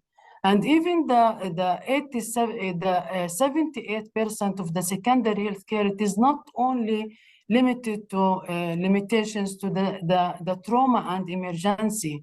It is more related to non-trauma or non-war injuries or surgical or medical conditions. My colleague or my friend, he died 2 days ago from myocardial infarction, heart attack, and this is simply because he didn't find the health services to be provided to him in the hospitals. The hospitals, they even cannot manage the influxes or the repeated continuous influxes of severely injured persons due to the military attacks. Also, there is lack of the treatment of people with the communicable diseases, of non-communicable diseases, cancer patients, mental health disorders. Also, they don't have the services, and also they have limited access to medications. Medical evacuation. Gaza is not a country, and even before war, many of the patients, they were in need to be referred outside Gaza to be treated and to have more treatment outside Gaza. And now there is no medical evacuation to those patients, and they simply die in Gaza. The medical supplies also, the medical supplies deficit can reach to 74% because most of the health providers in Gaza, including UNRWA, lost the medical supplies inside the stores in different occasions, mainly in Gaza and North. Those are the numbers of communicable diseases and non-communicable diseases who have really very limited and restricted access either to the services or to the medications. For UNRWA services, according to UNRWA, there are 2 million plus internally displaced persons, which is equivalent to 87% of the population in Gaza. This displacement is not displaced, those people, they are not displaced one time. Many of them, they are repeatedly displaced. Some of them, they are displaced maybe more than 5 times. They displace every time. When they are displaced, they leave their homes, they leave all of the, if they own, even they leave part of them. Every time they are displaced, they leave part of them. I remember one of my colleagues, she mentioned to me that we feel that we are ghosts. We started to feel that we are not a real human. We don't feel that, and we feel that the whole world is not seeing us. They lost the beloved persons, they lost friends, colleagues. Everyone has a loss in Gaza. And all of the people in Gaza, they lost the belief and feeling of humanity. For UNRWA Health Services, before the 7th of October, this table demonstrates that 22 health centers were operated before the 7th of October. Those health centers, they are very advanced, big health centers. They were providing comprehensive primary healthcare services to about 1.3 million Palestinian refugees in Gaza. But now, and yesterday, on the 20, or today, 26th of January, we succeeded only to access 4 health centers from the 22 health centers and to make them functioning to provide the essential health services to the people in Gaza. We gradually lost the health centers. It started from Gaza and North health centers, and then in the middle area, in the east of Gaza, and then in Khan Yunis areas. The people in Gaza and North, since the 13th of October, they don't have access to primary healthcare services, at least by UNRWA and even by others, because there is a huge problem to us to make deconfliction and to make safe access to our health centers in order to provide the essential health services to the people there. And also gradually after that, we started to lose the health centers due to the military operations and due to order of evacuation. And we left at last with those 4 health centers, 1 in the middle area and 3 in Rafah area. With those 2+ million internally displaced persons, they were sheltering in UNRWA schools. We call them now UNRWA shelters. There is no education since the 7th of October. All of UNRWA schools, they are used in shelters. Every place in Gaza now is used for shelters. Even the streets, the people, they are sheltering in the streets in the south of Gaza. We had this 150 UNRWA shelters, and we established medical bonds with medical teams, with medical doctors, with doctors and nurses and psychosocial counselors in those medical teams, but gradually we lost the accessibility to those medical bonds and to have medical teams in those shelters. Since the displacement from Gaza and North, we established 97 medical bonds with 120 medical teams in those shelters, but gradually we lost also the possibility to reach some of the shelters, and we left with serving the IDPs in 74 shelters with 86 medical teams, serving nearly 1.9 persons in those shelters. The average population per each shelter, it is about 25,000 population, noting that they can accommodate only 2,000 IDPs. These are some pictures of the people inside the shelters. These are figures about the terrible situation of the wash issues and the living conditions of the IDPs in UNRWA shelters. Like we have one toilet for about more than 600 IDPs, and we have one shower for more than 3,000 IDPs. And there is lack of water, there is lack of food, there is lack of non-food items in this cold, blankets, mattresses in this cold weather. So the people in Gaza, they lack everything. They have only bombing, killing, displacement, and destruction. Inside the shelters, we are monitoring the diseases of epidemic potentials, and they are increasing dramatically. This picture showing how is the viral hepatitis is increasing, acute respiratory illnesses, watery diarrhea, and the bloody diarrhea, all of the illnesses related to the poor health situation. And you can find this slide comparing the number of watery diarrhea now with the same weeks the last year, which is increasing more than 60 times than the last years, and for jaundice and hepatitis, it is increasing more than 200 times than the last year. These are medical bonds and emergency boats we established inside UNRWA shelters. This is UNRWA shelter. This is called Khan Yunis Training Center, which was under the attack 2 days ago. And our medical teams, they are working to save the lives of the people with very first aids procedures only. These are pictures of the medical bonds providing primary health care and essential services to the IDPs in UNRWA shelters. Also, there is another challenge related to the staff.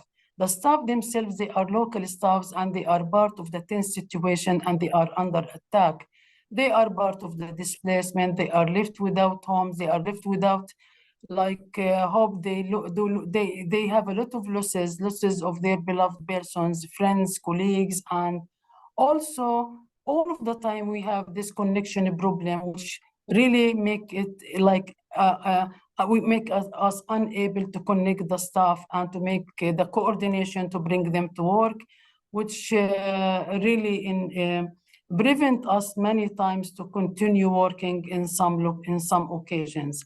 Also, the staff, they need support, and this is really a challenge to us. So it is critically needed to support the staff. They need shelter, they lack of food, they lack of water, and we should support those staff in order to let them work. Also, all of the time they were calling to, the most important is to provide them with the protection during their work. This is like before the 7th of October, we used to have 1,000 health staff, and now we have like about or more than 600 staff only, which is due to the difficulty of connecting and due to the difficult living conditions that the health staff they are living in Gaza. This is about also the consultations. Before the 7th of October, we used to have 15,000 consultations, and after that, due to this like deterioration of all of the health determinants, the consultations started to be more and more, with 50% increase in the consultation before war. These are some pictures of the work in the health centers, the remaining health centers who could function during this war.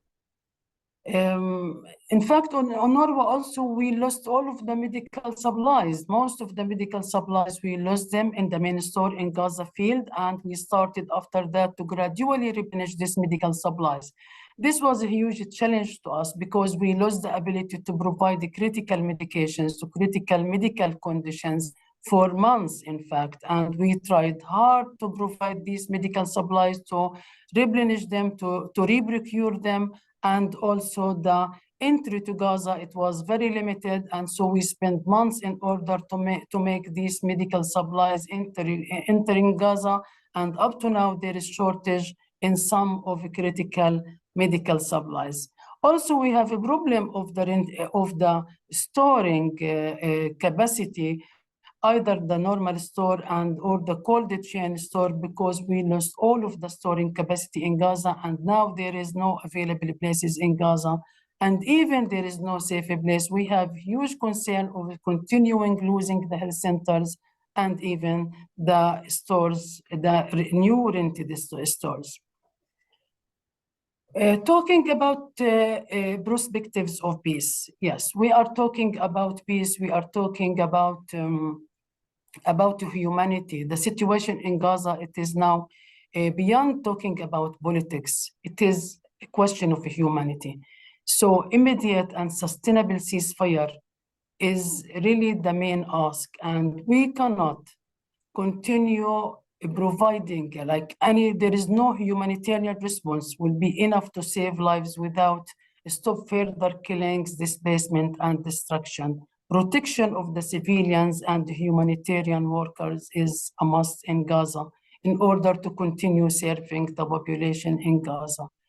Post-conflict health system rehabilitation, when there is prospects for peace, is to support the available health sectors in Gaza, the public health sector, UNRWA, and NGOs, to financially supporting them, support the human resources, and rebuild and equip the health centers in Gaza, and restore the information system, the essential health services to be restored in all areas in Gaza.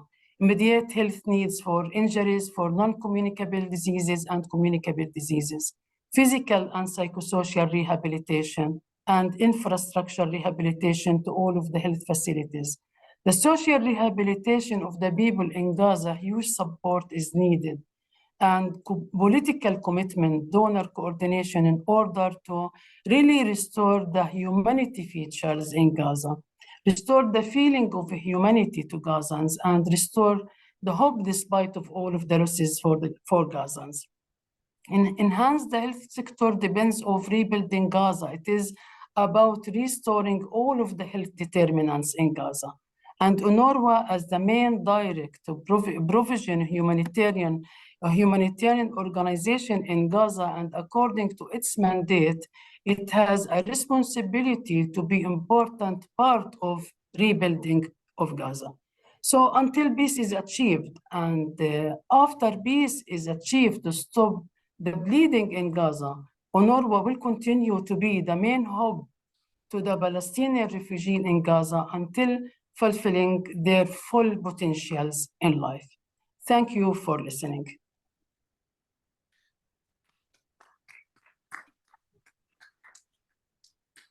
Thank you very much indeed, Dr. Gada, for your very recent information and your recommendations and guidelines for how to do this. And I would say that what you are doing there gives us all hope. because you are fighting in the situation which is extremely difficult with the resources. So thank you very much for that.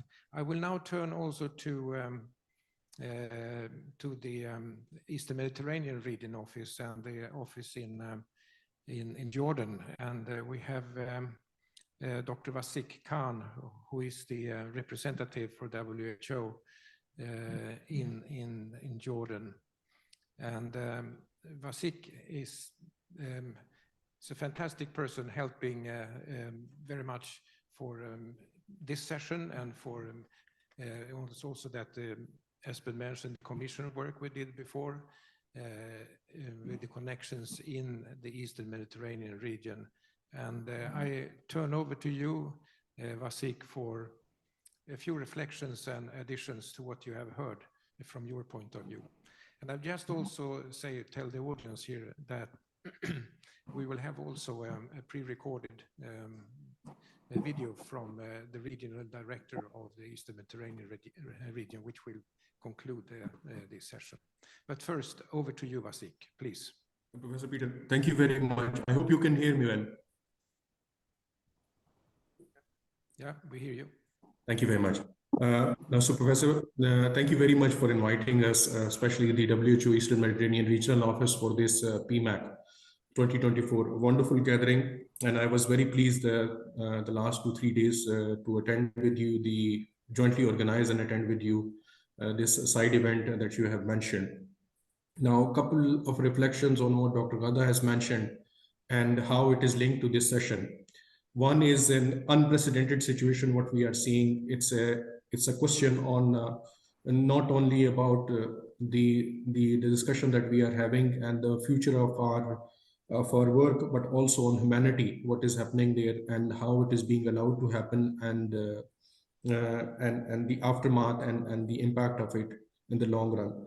I really liked the point that Dr. Ghada made, that it is not rebuilding the infrastructure in Gaza, but also rebuilding people there. And how is it going to happen? It's a $1 million question. Stopping the war may be possible, but rebuilding the lives of hundreds and thousands of people there, in terms of the trauma and the scars of this conflict, horrendous conflict that they are suffering from, is going to be $1 million question. I think Health for Bridge for Peace drives its strength. The argument for this Health as a Bridge for Peace drives its strength from 3 main points. One is the situation that Dr. Ghada has just described. The unprecedented number of attacks on healthcare is one key element that we should not overlook, besides all the destruction that is happening there. So under all humanitarian laws, the way we have been having the protection has been blatantly violated, and an unprecedented number of healthcare attacks has been carried forward, not only in terms of infrastructure, but personnel as well. And we have not been able to do our job, and we have been targeted as well. And that is a primary reason that we, as health and humanitarian community should look at our approach in terms of engaging into conflict situations where we are faced with this unprecedented circumstances. The second element is our ambition on universal health coverage. Whatever our ambition on universal health coverage and health and well-being is, cannot be achieved until we address populations in FCV countries. And unfortunately, population in fragile and conflict-affected countries is increasing because the conflicts are increasing. So if we have the ambition to provide universal health coverage and improve the health and well-being for millions of people across the world, we cannot exclude these people. And if we have to include these people, that means we have to find innovative ways of expanding universal health coverage. And that is another argument that we should promote and push and project and talk about health as a bridge for peace theme. The third element is I strongly believe, after listening to the first session and also other interventions which have been made, that arms industry and other proponents of war, they have been increasingly innovative in terms of their approaches to increase conflicts or to to flare up conflicts. But we as humanity and people who are anti-war, who are peace builders and pro-peace, we are not using innovative means. We are relying traditionally on diplomats. We are relying traditionally on state and multilateral mechanisms that are there to bring peace. And we are hoping that the politicians will debate and settle this. But I think it is high time, with the increasing number of conflicts, that we should also look at non-traditional elements of bringing peace. But that doesn't mean that we should exclude the work of diplomats and state and multilateral institutions and parties that are traditionally required. So traditional and non-traditional elements of working on peace, both are required to bring peace and sustain peace and promote peace in our world. Now, in our region, Eastern Mediterranean region, which includes Middle East, North Africa, and Southwest Asia, some of the most least peaceful countries are located, unfortunately. And that situation has been seen over the decades as well. We have been implementing an innovative approach in terms of promoting advocacy, promoting skills and health programming for peace building in our countries for some time. During COVID, we have to redirect our work towards the response towards COVID pandemic, but our work has continued in one way or the other way. But this is not new what we are implementing. We call it innovative because in this region it has been innovatively implemented probably for the first time. But in the rest of the world, especially Central America, it has been implemented in one way or the other.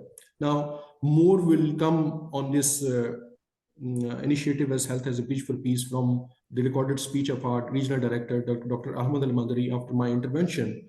But there are critical elements that need to be highlighted in that endeavor. That if we really want to achieve our ambition for universal health coverage, we will have to think about health as a bridge for peace. If we really want that less and less and eventually no attacks on healthcare happen in conflict situations, we will have to think about health as a bridge for peace.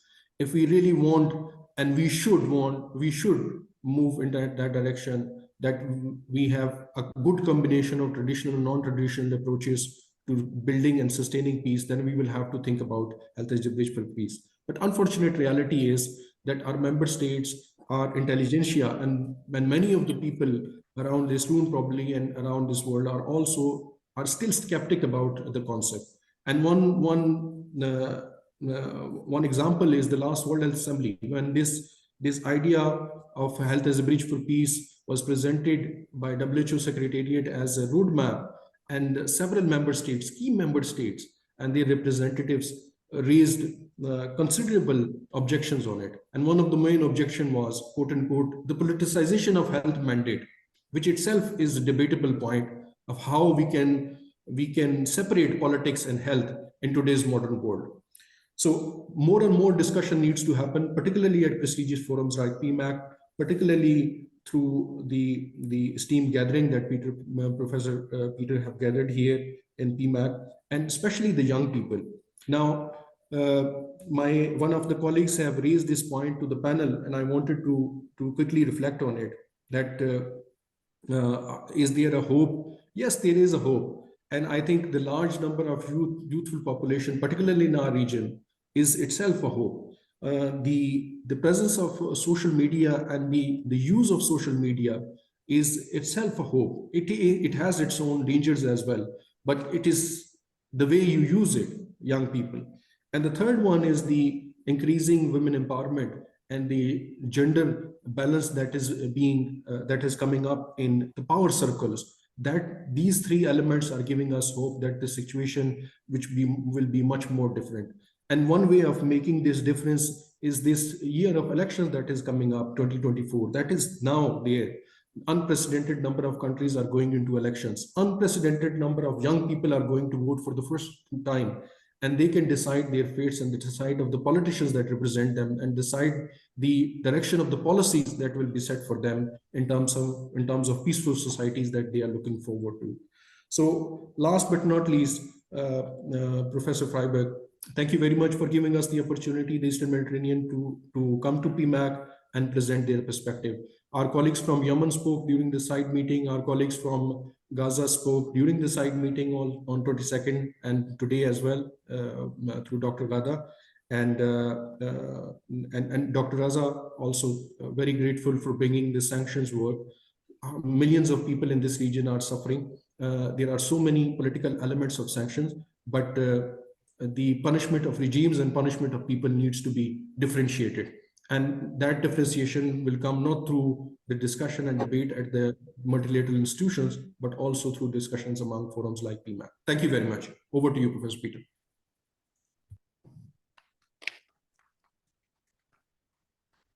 Thank you so much, Fasik, for those words. Very inspiring. I hope that is maybe okay with you to take a few minutes over time. I'm sorry about that, but we have now turned straight to the pre-recorded video of Dr. Ahmed Al-Mandari, who is the regional director from the Eastern Mediterranean Regional Office. And I'm sorry that there will be less time for discussion, but I hope that we will come back in another session for continuing this very important issues, really. So I will put on the, or you will put on the recording, and I will take very 30 seconds to close after that is finished. So bear with us. Hope that is okay to a few minutes more. Thank you. Thank you, Professor Peter, for inviting.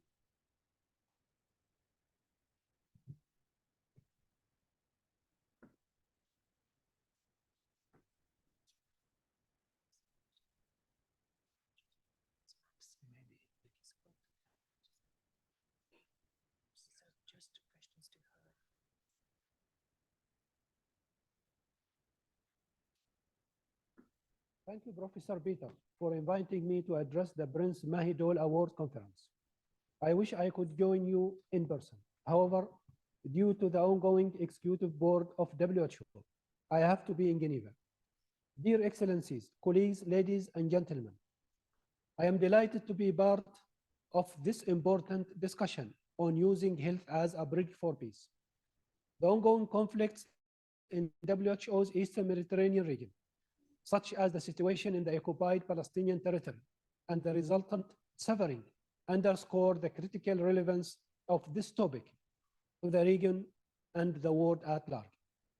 In the Eastern Mediterranean region, which encompasses nations from the Middle East, North Africa, and Southwest Asia, the WHO Regional Office initiated a Health for Peace initiative in 2019. The initiative was inspired from the experiences of Central American countries, where the concept of health as a bridge for peace was successfully employed during the 1980s and the 1990s. In our region, the unfortunate reality is that conflict has become the new normal. Multiple countries have endured prolonged conflicts, and the emergence of new conflicts remains a persistent threat.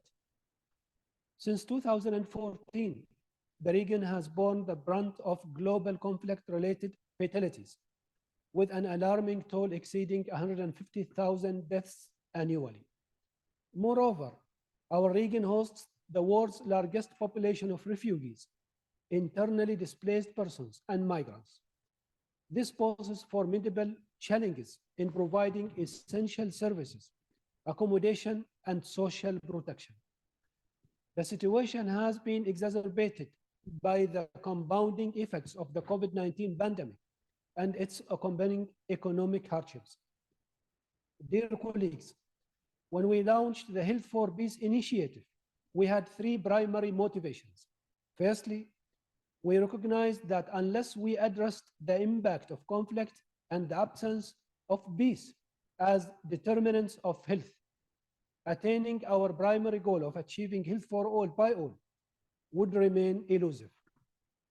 Secondly, while acknowledging that we as health and humanitarian practitioners are not politicians, we recognize the profound influence of politics on our work. We understood that speaking the language of peace was needed to garner support from policymakers and influential figures. Thirdly, drawing inspiration from examples in Central American countries and other places. We believed in the transformative power of health as a bridge for peace. Instances such as ceasefires for immunization, witnessed in the past, were seen as initial steps toward peace building. Our initiative, named HOPE, Health for Peace, was accordingly built upon 3 pillars: delivering health services in underserved areas, which contributes to the promotion of peace and trust; creating a platform for dialogue, recognizing that the health sector can provide a neutral ground on which to bring together health professionals from opposing groups to address mutual health; and promoting mental health and psychosocial support, acknowledging the importance of overcoming the psychological scars of conflict.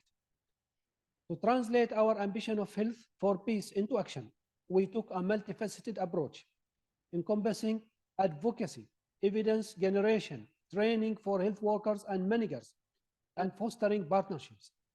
The initiative received vital support from Oman and Switzerland.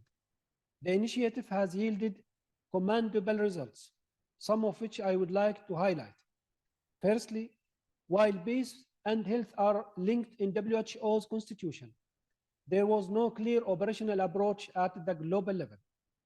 Thanks to the momentum generated by our regional initiative, WHO has now developed a global roadmap on health and peace.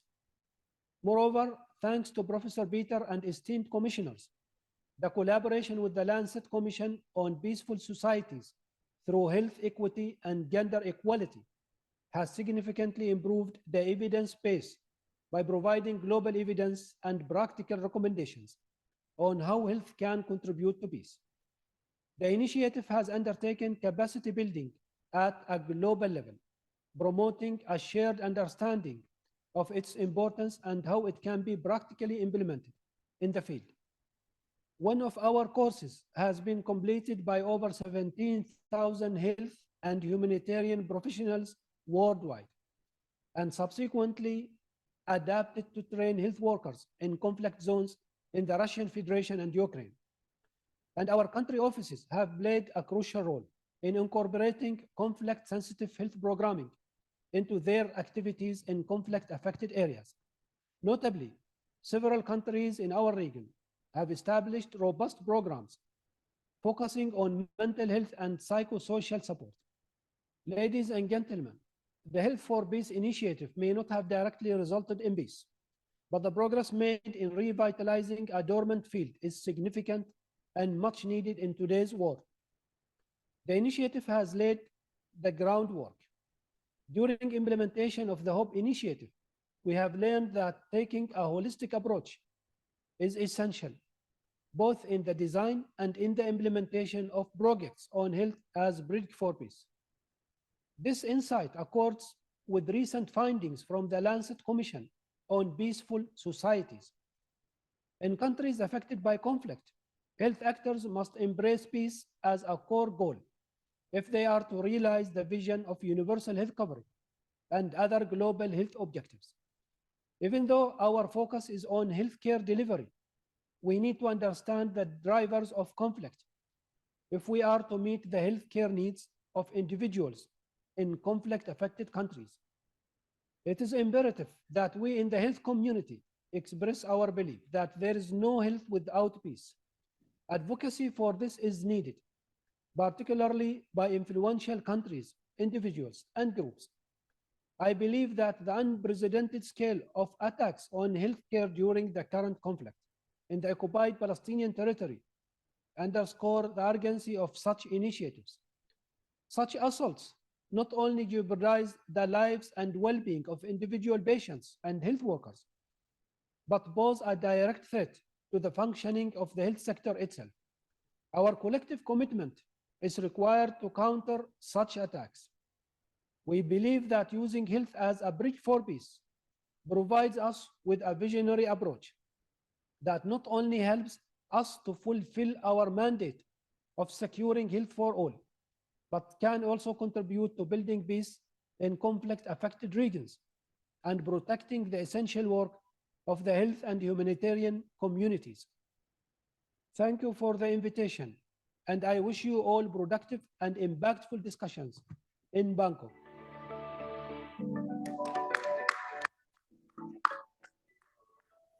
So this session is coming to a closure now, and thank you, Dr. Ahmed Al-Mandari, as well for your words. Just finishing in a way of hope, I think. I won't conclude all what the speaker has said before. I mean, that's another story. But I would like finally to turn to Dr. Gada, because if she is still online, I hope. Because working in such a situation and being so consistent in her work, I think that gives us strength and hope. And I would like to ask you finally, Dr. Gada, for what is your driving? What is the drivers for you to continuing? I think that is something that would be inspiring and strengthen us here also. Please. Thank you. And also, this is really very difficult question. Sometimes even I don't have an answer to it. It is something, many factors and many drivers that make me and my colleagues continue and committed to continue working. We are not only managers or leaders providing those essential health services to the Palestinian in Gaza, but we are Palestinians ourselves, and we are part of this community. We all of the time we are living under the attack and the threat, and we feel with others. And the main important issue is that we feel the commitment that we need to continue serving and supporting all of these vulnerable people in Gaza who really in this time, talking about the humanity, they lose the meaning of humanity from their inside. And this is the issue, like we are believing in humanity. We believe in peace. We believe in life.